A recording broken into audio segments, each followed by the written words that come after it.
What is going on, YouTube people? Neo Cards and Comics here for the Sunday weekly market update. Play a little catch up on some news, talk about some charts and graphs, the whole 9 yards. A little news heavy, as always. We've been news heavy for a while lately. We've been talking about this. It is that time of year. The National is a week and a half away. Invites are going out for events, trade nights. We're in the thick of it now, folks. I need to actually sit down and realistically take like an hour and just evaluate to make sure that I have everything that I need. It's a little bit different for me because I need to take recording equipment and extra wires and cables and cameras and microphones and all that sort of stuff to set up in the hotel room. So I need to sit down and make sure there's nothing I need to last minute order off of Amazon.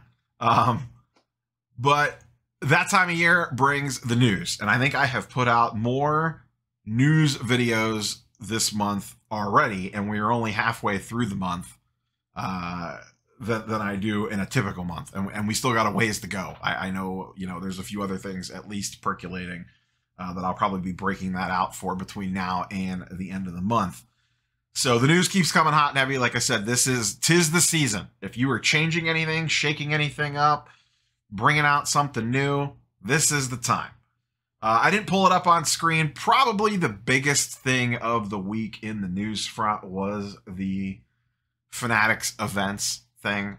We talked about that extensively. I don't know that I have anything too much to add to it. There was some, I forget where I heard this. It might have been Sports Card Nonsense. It might have been Card Talk Pod. It might have been somewhere else. So whoever said this, shout out to you. They were talking about Dallas, for example, the Dallas show. Would it make sense for this Fanatics events company to essentially buy out the Dallas show? You would think that Dallas is going to be one of the sites. That's where Fanatics is located. Their corporate offices are in the Dallas region. So would it make sense for them to buy out the Dallas show and move it to a bigger venue?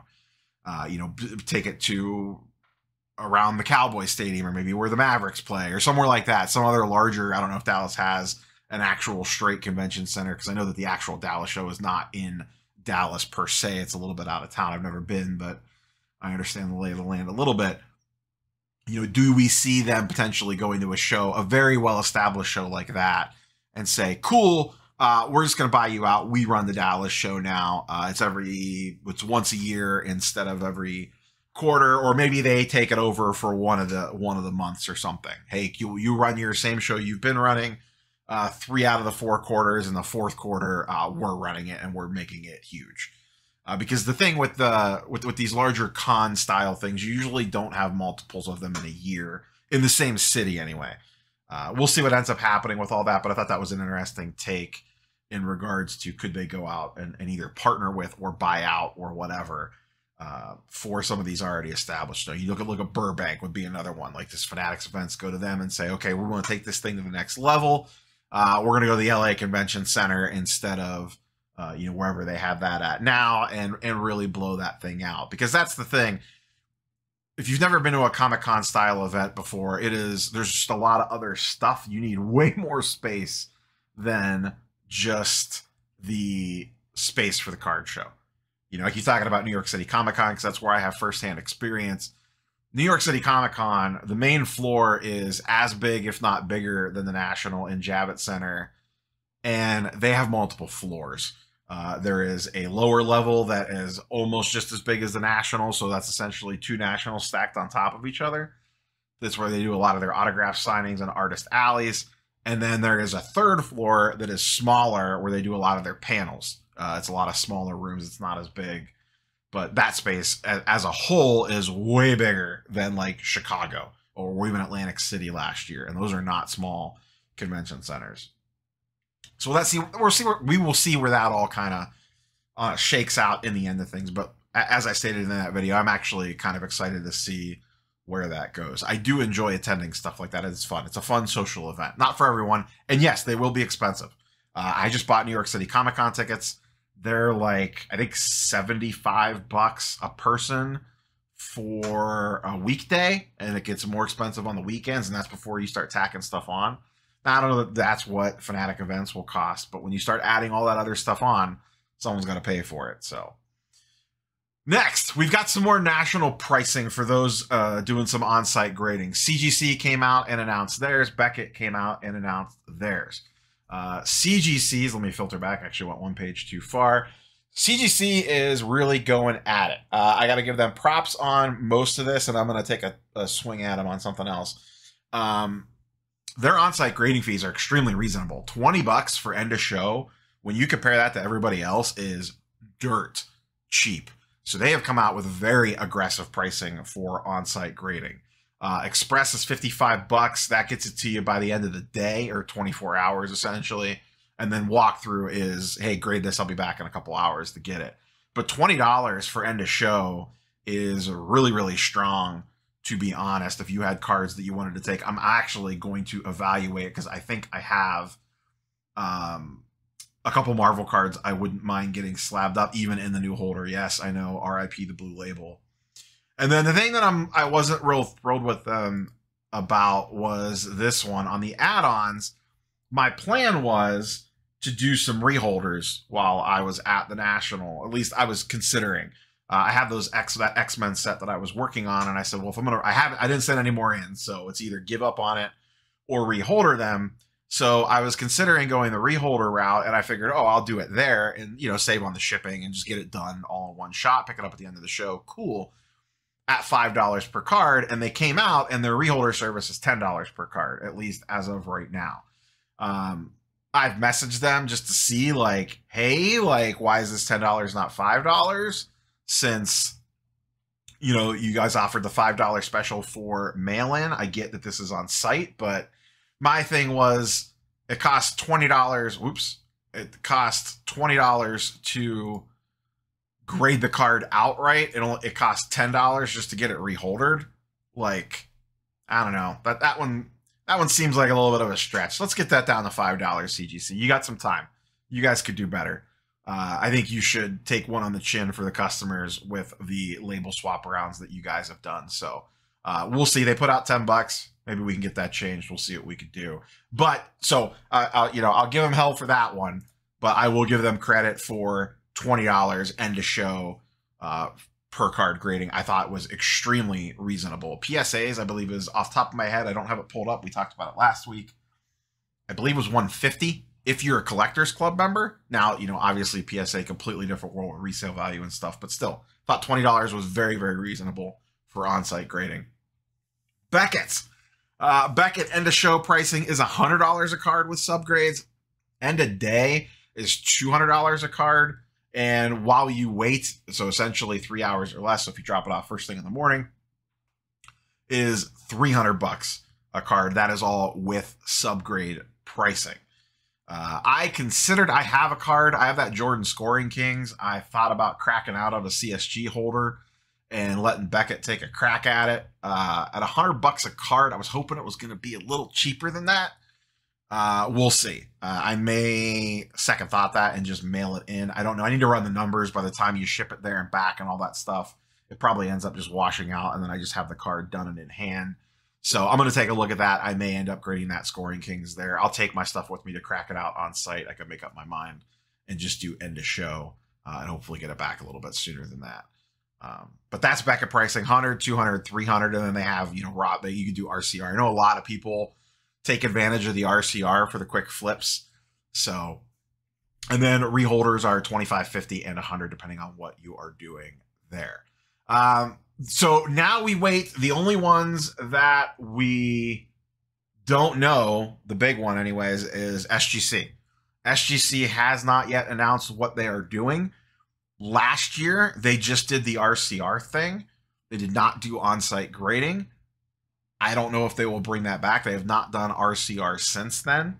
My lean is, if I had to guess, and I have zero inside information on this one, is at minimum they would bring that back. Pricing, don't know. No idea. But they have not. They are the only grading company that has just announced absolutely nothing leading up to the Nationals so far. But we still have a week and a half to go. So maybe they're still finalizing plans. We will see. So we wait for Peter to speak from the mountain upon high.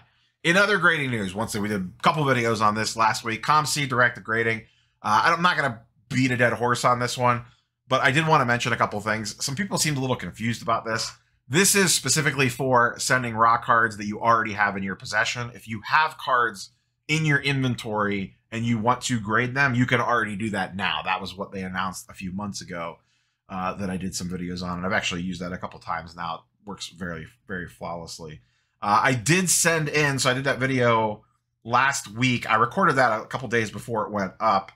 I sent cards in. They got them on Friday, and they are estimated to get uploaded well in advance of that 10-day or 2-week turnaround time. I think it would be, I guess, like 3 or 4 days for the direct to grading. So once those get up, we'll go ahead and circle back, and maybe I'll touch on that in a video of actually going in and submitting them direct to grading. As of right now, it is just CGC, but they have left the door wide open to add other companies onto that at some point in time in the future.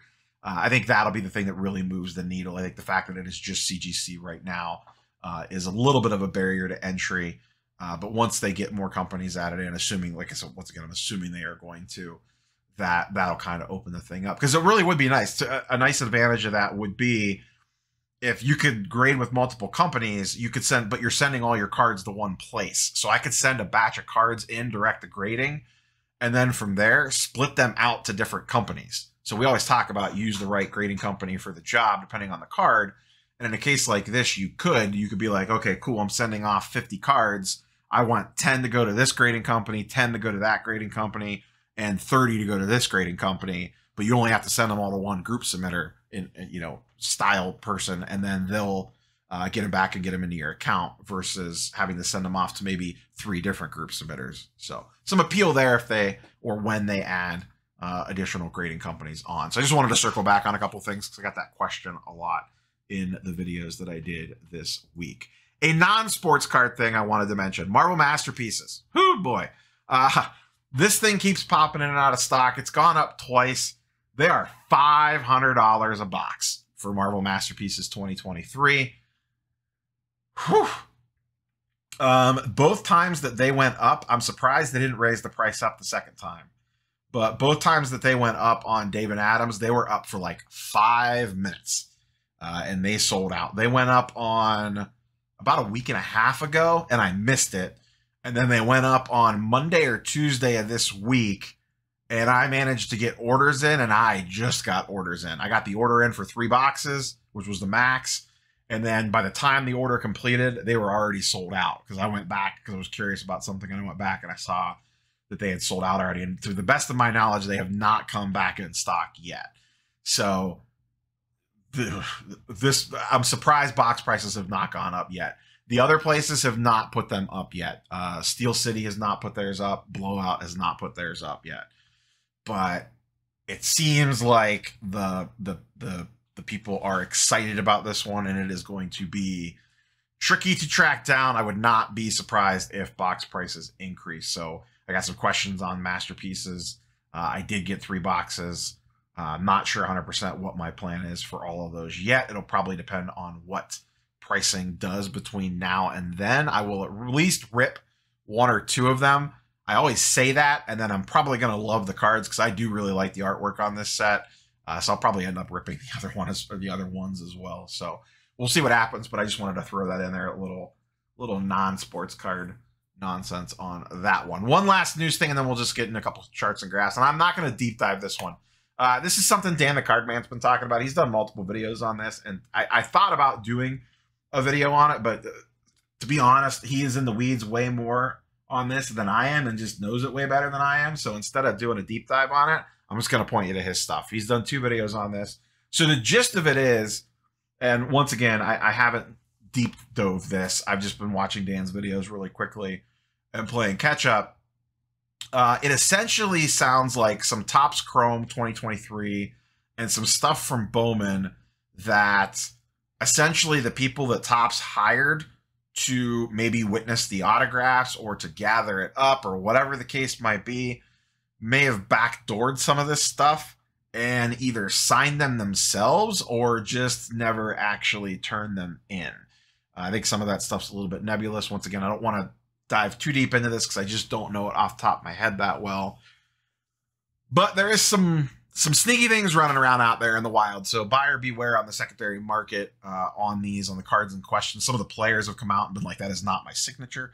I did not sign that card.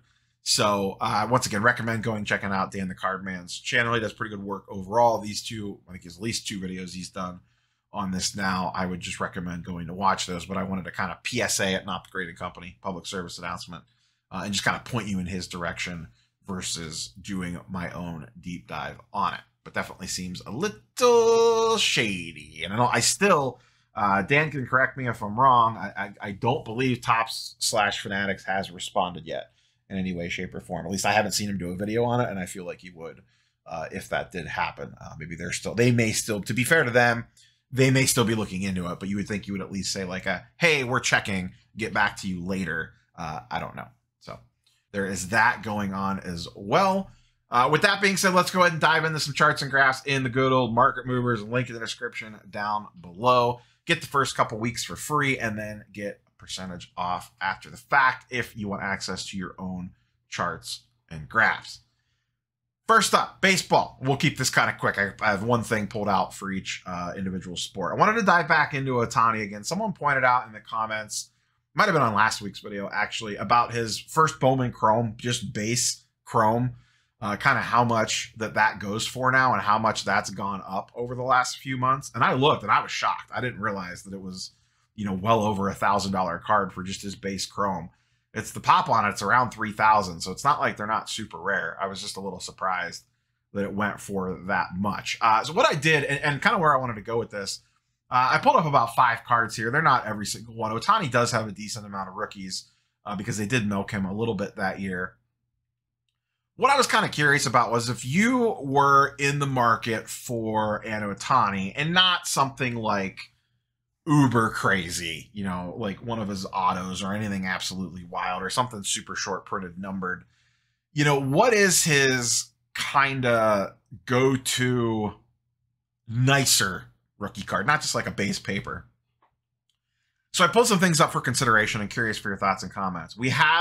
First up, we have the first Chrome, and I should note, let me note on this. This is going back to November. I went back to early November on these prices. So these percentage changes are dating back to November. The only 2 that are really weird are these 2. The update refractors, the hitting and the pitching, did not have any sell in November. There's just none sold, and then they picked up in March and April. So they don't have the run up. They didn't start as low as everything else did. So their percentage gain is lower. That is why. I just don't want you to see that number and be like, oh, those are undervalued, I'm going to run out and buy them. Anytime you run anything like this in these types of softwares, when you're comparing cards like this, I usually like to try to match start and end points as much as possible. It just wasn't possible with this one because of the lower pop count on those cards. So for your consideration, we have the Bowman Chrome, his just straight batting. PSA 10s are doing 1.2K right now, 3,000 pop on that card, and it's just a base. And still, like I said, pop 3,000 on that. That card is up 265%. His Topps Chrome, and remember, that's not a first Bowman. There is not a first designation on there because he did not start. He did not go to the minor leagues. He came straight into the pros. So it's not even a first Bowman. It's just a Bowman. 2018 Topps Chrome, this is his refractor. PSA 10, that's the white jersey pitching. Only goes for $800. I say only, that card is up 200% as well since November of last year. But that's kind of like his main line refractor card. I'm surprised to see that at pop 1100 sell for way less than the Chrome. My lean would be to go for the refractor. I am surprised that the base Chrome outsells it by that much. It always has, but it's far exceeded it by another 65%. Next up, I have the 2 update refractors. Now, these are numbered to 250, so the pop counts are really low. The price is also a lot higher. The rookie debut goes for 2.3K. I don't think there was any on the market when I looked. I've always really liked this update image. Of the non-Bowmans, it's the only one of him hitting. Most of his other stuff is him pitching, but I've really always liked the image. And then his update pitching goes for a little bit less at 2.1K. Those are both up 50%, but like I said, their sales were in the spring. They don't go all the way back to the fall. And then the other 2 that I looked at were His 2018 Topps Gold out of 2018 numbered to the year in a PSA 10. Pop on that is 70. It goes for 2.5K. And then I included the update debut with him batting. Pop on that is about 88, and that goes for 2.1K. But you could basically see anything that was bought last November is essentially up 200% minimum on Ohtani. And I have a feeling Ohtani is going to be one of the hotter, more popular names at the National, especially on the baseball side of things. I have a feeling it's going to be him and Ellie, and to a lesser extent, Acuna. And those are going to be the three guys sucking up a lot of helium in that space. So just curious which one you would go for. From a price perspective, the refractor is just a base 2018 Topps Chrome refractor is the most accessible. I think I might look at one of the numbered refractors. I don't know if I would go with the gold or the update refractor out of 250. I don't know.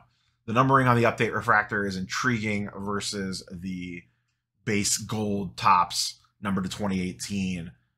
But I feel like that one is the little bit more iconic one just because it's the main Topps one. I don't know. Curious for your thoughts and comments on that one. Ohtani just has a lot of weird options. There is no clear-cut winner, and I do think that that could make it potentially a little confusing later in life on which one of these actually becomes the one that everyone wants, assuming Ohtani stays on his current career path. And it's also, as much as I would like to go to the National and be like, I want to add some Ohtani to my collection, it's basically the worst time ever to be trying to buy Ohtani stuff. Next up, basketball.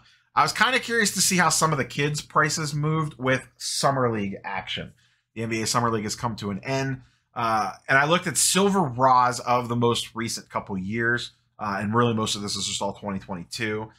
Chet Holmgren, Shaedon Sharpe, and Jabari Smith all had excellent summer leagues for the most part in the games that they did play.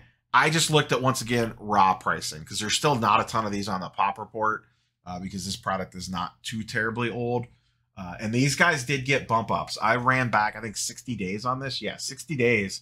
Chet was the biggest winner. He had a huge summer league. He was putting up massive games. His stuff's up 148%. $30 raw, up to $70 raw now. Shaedon Sharpe also was very flashy, and he's probably going to get a lot more run now with Damian Lillard leaving the team, or most likely leaving the team. His stuff basically doubled from $26 to $42, a 63% increase. And then Jabari Smith went from $20 to $32, a 60% increase. He had a really great summer league as well. So just kind of interesting to see summer league move the market that much on these kids in regards to their pricing. Obviously, Victor, no Victor cards this week. He had a much better second game. I actually think an interesting angle. I actually bet this. I bet Scoot Henderson to win NBA Rookie of the Year. I think you can get plus odds on that. Victor could have a better season, and so could Chet, because remember, Chet Holmgren is eligible for Rookie of the Year because he missed an entire season. I worry about them not playing enough games. Even if they put up better numbers, remember, the minimums are in place now. I think you have to reach 65 games, and I see Scoot doing that more than Victor and Chet. So it's a bet on, one, Scoot's talent, because I think he is going to be really good, and two, the fact that he is probably more likely to hit that 65 game mark than Victor and Chet potentially are. So I just thought that was an interesting. I think it was like +2 something. I don't know where it sits now. I bet it like a week ago. But that was just an interesting angle to kind of take. So I threw out a little bet on Scoot Henderson for NBA Rookie of the Year. Nothing crazy. I think it was like $20 or something. So that is just a quick snapshot in the NBA market. And then in football, something a little bit different. I wanted to look back at recent release hobby boxes just to see if they've kind of moved at all as we kind of get ready to move into football season here, as we creep towards the National and the Hall of Fame game kind of kicks things off here very shortly locally to me. This is over the last 90 days. I pulled up everything on here. We have 2022 all the way through 2017. I included 2017 in the search, but none have sold over the last 3 months. So it didn't pop up on the charts. So exclude Mahomes year, everything else is here. Those just do not come up very often. I think those boxes go for like $6,000 or $7,000 when one does come up. So over the last 90 days, 2020 is up ever so slightly. 2021 is up about 30%, and then everything else is flat with the exception, and this one shocked me. 2022 Football Prism is up 30% in hobby boxes, and I honestly just don't understand why. That rookie class is not that good. It is Kenny Pickett and Brock Purdy. From a quarterback perspective, I just don't know what you're chasing in a Prism hobby box that sells for $800. I just don't get it. I mean, most Prism is drastically overpriced, but Prism football at $800, I don't know. That one just seems wild to me. Is that class that much better than 2019? 2019 is basically Kyler Murray or bust, and then some position players. But I mean, are Purdy and Pickett? I know Kyler Murray's hurt and has his issues, but that product's also aged 4 years now. I don't know. That just seemed wild to me that 2022 Prism was picking up in price and not staying flat. Those boxes were at $600 for quite a while. That must just be a more recent trend. I should look. I don't think that was just a... Oh, this doesn't show me that. I didn't chart and graph these. These are movements. I was going to say maybe it was just one rogue sale. I don't know. Let me look. Let's see what's for sale on eBay. No, that looks to be, yeah, just a little under $800 seems to be about the going rate. That's wild. Didn't realize those kind of snuck up there on me. I just don't understand what is in that class that people are chasing. I really don't. So that's a quick little look at that. That's all I got for you, boys and girls. We will catch you on the next one. Peace.